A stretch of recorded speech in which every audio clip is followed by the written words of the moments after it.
To be honest, the pressure was more about showing the world that I belong in there with the best, not so much about the knockout. I knew I was ready to go 10 rounds if I needed to.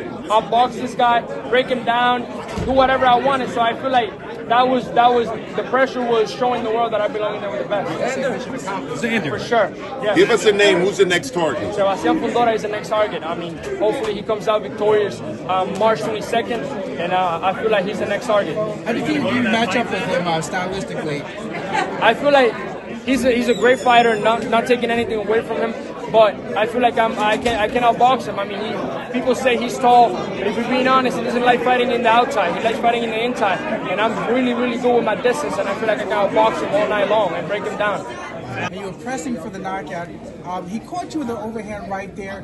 Talk to me about that moment, because you look like you made an adjustment there where you started boxing, instead of trying to force the knockout, then you set it up later on. No, definitely. I feel like I got overexcited a little bit. I saw him hurt, and I dropped my hands by accident, something that I shouldn't have done. He caught me with a nice right hand. I was able to adjust. I was able to stay on my feet. At no point I felt like I was extremely hurt. Went back to the corner. They told me, let's box, let's continue to find your distance, find your jab, break him down little by little to the body. And when he's ready to go, you'll know. And that's what we did. Was that like a Miguel Cotto type left hook to the body? I mean, you can call it that. I love going to the body. Everybody knows that.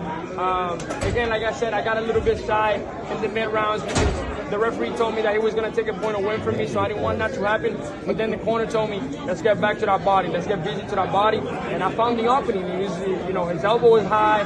It was just perfect play shot. Xander, this wasn't a soft touch. You had a guy in there with experience, with a good record, with skills, tough.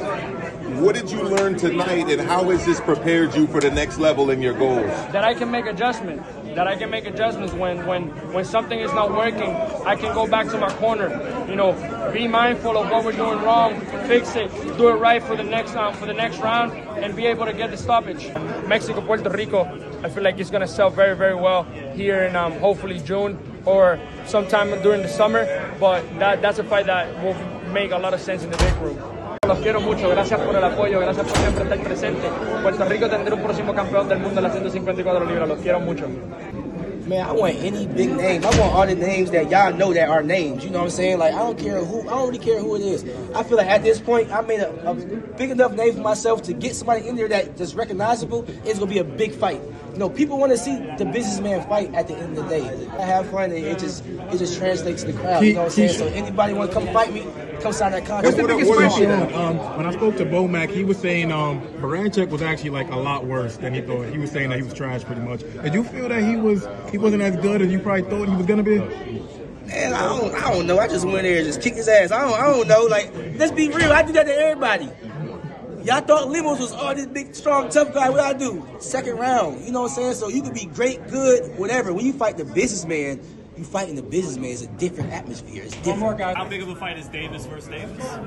Shit, y'all tell me. Big fight. Hey, Keyshwan, a question.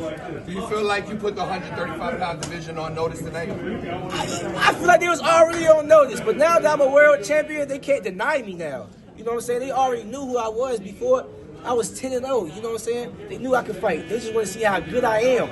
And I'm going to continue to keep showing y'all how good I am, you know what I'm saying? Since the first round, I was comfortable in there. You seen it. Second and third, y'all just see me breaking them down. And eventually, I was going to knock them out, and it happened. So now that I'm a world champion, I'm just undeniable right now. Keyshwan, you did a big thing here tonight. Talk about it. Nah, for sure. New York definitely came out for me, man. It was a crazy event, man, electrifying event. It just feel like every single time I fight, man, it's just so energetic, you know what I'm saying? I feel like I be having the best build-ups lead up to my fight. And, fight night just be amazing, man. It's always a movie.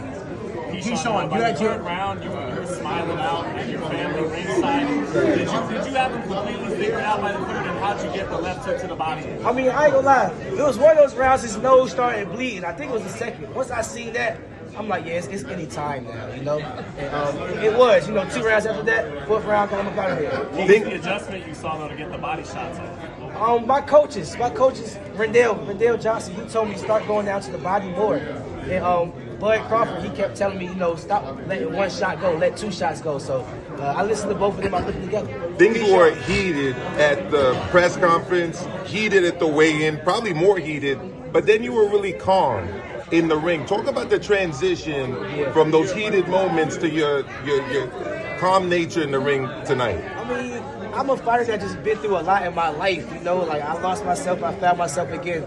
I told you 1,000 times I've been to the mental home and stuff like that. So I've been through the hard trials and tribulations before I even got on this big platform. So now I'm on this platform, I just know how to handle myself. And, I always say, like, anything that goes on in that ring, man, is on business at the end of the day. You know what I'm saying? I just stood on business tonight. How's it been to have champions?